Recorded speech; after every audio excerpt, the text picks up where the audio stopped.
हाँ जी, आज मैं आपका भाई राजेंद्र भार्गव, आपका जाना-पहचाना नाम।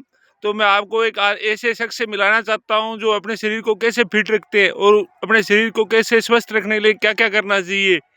तो ये बड़े मुश्किल से मिले हैं। तो मैं घूमने आया था आज इनके साथ, तो बड़ा अच्छा लगा। तो मैं इनसे कुछ आपको भी कुछ शिक्षा ग्रहण मेरे को काफ़ी शिक्षा मिली है, मैं आपको इनका इंटरव्यू कराना चाहता हूँ। इनका नाम है क्या नाम सर? योगाचार्य सीताराम स्वामी। हाँ जी, अपने इनके मुँह से ही सुन लो, ये क्या कहना चाहते हैं, तो इनका थोड़ा ध्यान दो, कैसे अपने को योगा करके अपने शरीर को फिट रख सकते हैं। सर बोलिए। पहले तो सभी को नमस्कार। स्वस्थ जीवन ही अच्छा जीवन है। तो सुबह जल्दी उठना चाहिए। हमारे पूर्वज वो यही शिक्षा थी कि वो जल्दी उठते थे। आलस को त्यागो, जल्दी उठो, स्वस्थ जीवन जियो, मस्त जीवन जियो। अगर रोगी तो वो इंसान अपने जीवन को एंजॉय नहीं कर सकता, अच्छे से जी नहीं सकता। और जो कुछ समय अपने शरीर के लिए स्वस्थ होने के लिए अगर हम दें समय सुबह का, तो हम पूरा जीवन, चाहे 100 साल की ज़िंदगी हो, चाहे 60 साल की ज़िंदगी हो, चाहे 120 साल की ज़िंदगी हो। सर जी एक क्वेश्चन करना चाहता हूँ मैं आपसे। करिए करिए। सर मैं ये पूछ रहा था, अपने मेरे दादाजी थे जी जो मेरे को लग रहा है 92-93 साल के, अब तो हो सकता है 100 साल ही जिए हो। जी जी। उनका क्या राज है? उनका खाने का राज था या उनका हेल्थ हेल्थ सही था, या अपने कैसे कमजोर है, हेल्थ में कमजोर हो रहे हैं, या अपने खाना पीना सही नहीं खाते? क्या चीज है जहाँ अपने वीक पड़ रहे हैं? सर, उनका उठने का टाइम आप नोट करिए। जब भी आपने देखा होगा उनको, वो सुबह जल्दी अर्ली इन द मॉर्निंग उठते थे। और यही कारण था उनका स्वस्थ जीवन जीने का। पेट साफ सही होगा सुबह अगर जल्दी उठोगे, उसके बाद में भूख सही लगेगी अगर आप जल्दी उठोगे, खाना सही से पचेगा अगर आप जल्दी उठोगे, और खाना डाइजेस्ट भी अच्छा होगा अगर आप जल्दी उठोगे। तो जल्दी उठने के कितने सारे फायदे हैं। सैर करिए, योगा करिए, एक्सरसाइज से जुड़िए, आप ग्राउंड से जुड़िए, आप विरासत से जुड़िए, तब हम स्वस्थ जी सकते हैं। अन्यथा हम स्वस्थ नहीं जी सकते। स्वप्न में जी सकते हो, रियलिटी में नहीं जी सकते। रियलिटी में जीने के लिए आपको इतना, चाहे ठंड का मौसम है चाहे गर्मी का मौसम है, तो आपको उठना पड़ेगा। तो सभी को नमस्कार। नहीं सर, थोड़ा एक बात और पूछना चाहता हूँ। तो मेरे एक थोड़ा थोड़ा याद आता है, जैसे मेरे दादाजी से सुबह मॉर्निंग में जल्दी जाके वो फ्रेश होने जाते थे बाहर। आजकल तो अपने घर में कमरे में निकलते हैं और कमरे के अंदर ही टॉयलेट वगैरह है। तो उसका भी कोई राज है क्या? शरीर को एक्टिवेट करना, ये सबसे बड़ा राज है कि आप सुबह अगर जल्दी उठ रहे हो और सैर के लिए निकल पड़े, तो आपका ब्लड का जो सर्कुलेशन सिस्टम है वो आपका अच्छा हो जाता है, आपका हाई होता है, आपका वार्म अप हो जाता है। बॉडी वार्म अप होने के बाद में आपका जो ऑर्गन्स है, आपका डाइजेस्टिव सिस्टम है, ये जो मल पड़ा हुआ इंटेस्टाइन के अंदर, उसको वॉश आउट करने में एनर्जी को गेन कर लेते हैं नेचर से। तब आपका जो पेट साफ अच्छा होता है। तो आपका जल्दी उठने का फ़ायदा यही है। सैर हो गई और आपका पेट साफ अच्छे से हो गया, अब आपको भूख भी अच्छी लगेगी, आपका स्वास्थ्य अच्छा रहेगा, एक बात गैस नहीं बनेगी। एक बात और पूछना चाहता हूँ सर। जी जी जी। आजकल अपने बच्चों के कहते एप्पल खाया करो, बनाना खाया करो, पेट साफ के लिए अपने पपीता खाया करो। पहले मेरे दादाजी के पास तो पूरा खाने के लिए खाना ही नहीं होता था। 3-3 4-4 साल से फसल होती थी। जी जी। तो क्या कारण था वो?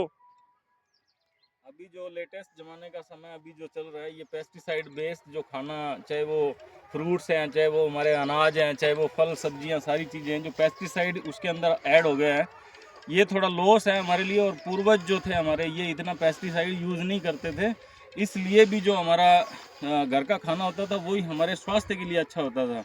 और आज हम फ्रूट या वेजिटेबल्स के ऊपर क्यों हम डिपेंडेड होते जा रहे हैं? क्योंकि उनके अंदर ऐसा दिखता है, ये डॉक्टर्स बोलते हैं इनके अंदर फाइबर ज़्यादा होता है, लेकिन वहाँ पे भी केमिकल है।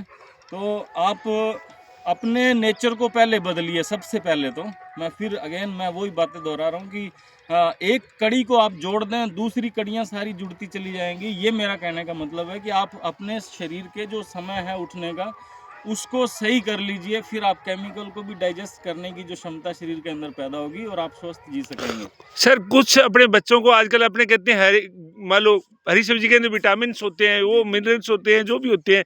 मैं कुछ इतना पढ़ा लिखा नहीं हूँ। तो बच्चे आजकल हरी सब्जी खाने से कतराते हैं, तो उन्हें क्या, आप उनके बारे में क्या राय दोगे? अभी जैसे आपने बोला हरी सब्जियां खाने से कतराते हैं, तो पैकेट कौन ला के देता है? वो हम ही तो ला के देते हैं ना। वो बंद करिए पहले।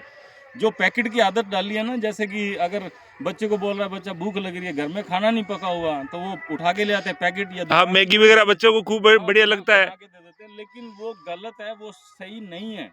आप बच्चों को वो हैबिट डालिए जो नेचर के साथ जोड़ती हो। जैसे दही खिलाइए, आप दूध पिलाइए बच्चों को, ये आदत में डालिए। जब भूख लग रही है दूध गर्म करके या उसके साथ में कुछ घर का खाना है वो दीजिए, आप दलिया वगैरह बना और के दीजिए, ओट्स वगैरह बना के दीजिए।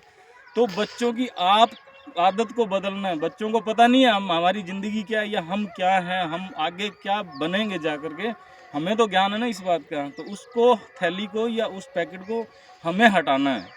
ये आप शुरुआत अपने से करिए, ना कोई बच्चों से, कि बच्चे हैबिट तो हमने डालनी है ना बच्चों को। और बच्चों को कोल्ड ड्रिंक्स के बारे में आप क्या कहना चाहते हो? पहले तो अपने गेस्ट आते थे तो उनको हम नींबू पानी पिलाते थे, नींबू पानी बेटर है या ये कोल्ड ड्रिंक्स बेटर है? कोल्ड ड्रिंक का जो पीएच लेवल है आप चेक करिए, सारी ये साइंटिफिक चीज़ें मैं बता रहा हूँ आपको। जो पीएच लेवल होता है कोल्ड ड्रिंक का वो 2.0 होता है, जो पीएच लेवल होता है, और 2.0 एसिड होता है प्योर, और एसिड हमारे स्वास्थ्य के लिए हानिकारक होता है, अच्छा नहीं होता। एसिड, अमीनो एसिड जो होता है वो डिस्टर्ब हो जाते हैं, पेट खराब रहेगा, उसको कोई ठीक नहीं कर सकता।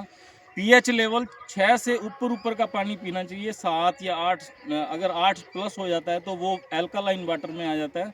तो आप पीएच लेवल जो है वो 6 से 7 से करीब करीब पीना चाहिए। तो कोल्ड ड्रिंक का पीएच लेवल आप नाप लीजिए और डिसीजन ले लीजिए कि पीना क्या है आपको, ठीक है।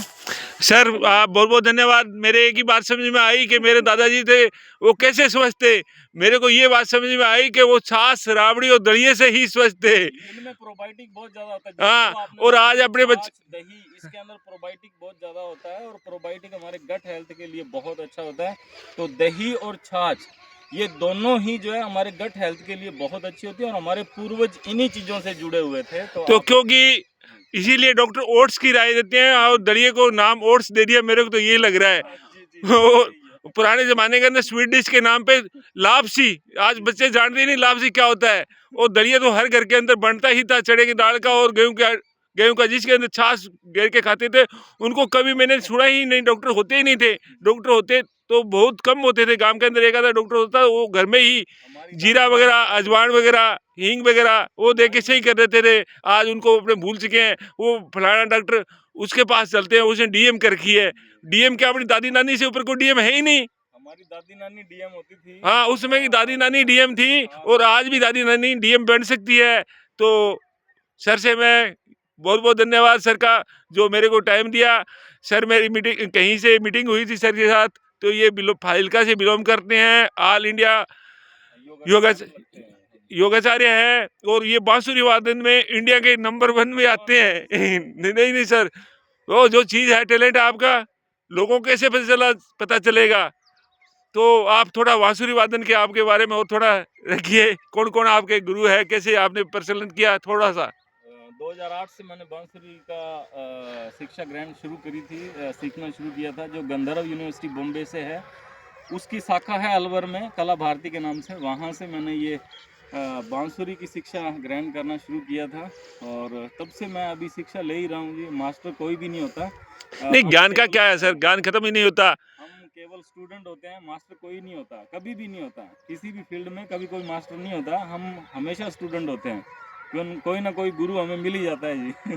वो तो है ही सर, वो तो आपका ये बड़प्पन सीखते है, रहना चाहिए। वो आपका बड़प्पन है सर। और आपने कहाँ कहाँ तक, किस लेवल तक अपने इंडिया में अपनी सेवा दे चुके हो?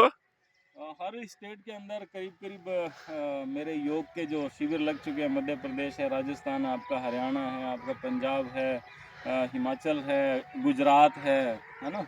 हम और भाग्यशाली, आज आपके साथ मुलाकात हुई गांव फकीरवाड़ा के। और मैं हो सकता है ये दीदी को भी दूं, राम मूर्ति को, उनके भी चैनल, उनका चैनल सास बहू का तड़का नाम से है, मेरा चैनल राजेंद्र भार्गव के नाम से ब्लॉग है। तो आप मेरे को जानते हो। तो बहुत बहुत धन्यवाद सबका, आपने जो देखने के लिए। और सीताराम जी का बहुत बहुत धन्यवाद, जिन्होंने टाइम दिया। ये ग्रामवासी, ये भी मेरे साथ आए हुए हैं, तो ये भी यहाँ घूम रहे थे। इतना बड़ा गांव है, पर घूमने के नाम पे दो लोगों को स्वास्थ्य ही चाहिए। स्वास्थ्य किसी को चाहिए ही नहीं, मेरी पहली बात ही यही है। तो इन्होंने, हमारा इनके भी यही साथ ना, रहेगा जी, जो इनका नाम पूछना चाहता हूँ, क्या नाम है सर आपका? जगदीश बहादुर है सर। जगदीश जी बहादुर है इनका नाम। ये कहते हैं मेरे साथ 15 बच्चे थे, आज एक बच्चा मेरे साथ है। 15 बच्चों में से एक बच्चा मॉर्निंग वॉक पे मेरे साथ है। तो किसी को स्वास्थ्य चाहिए नहीं, जो स्वस्थ स्वास्थ्य चाहिए तो वो उनके साथ है। बहुत बहुत धन्यवाद जी। मधु जी आपका बहुत बहुत धन्यवाद। सीताराम जी आपका भी बहुत बहुत धन्यवाद। धन्यवाद सर, आपका भी बहुत बहुत ठीक है जी, बहुत बहुत अच्छी जानकारी, धन्यवाद जी अगेंस्ट।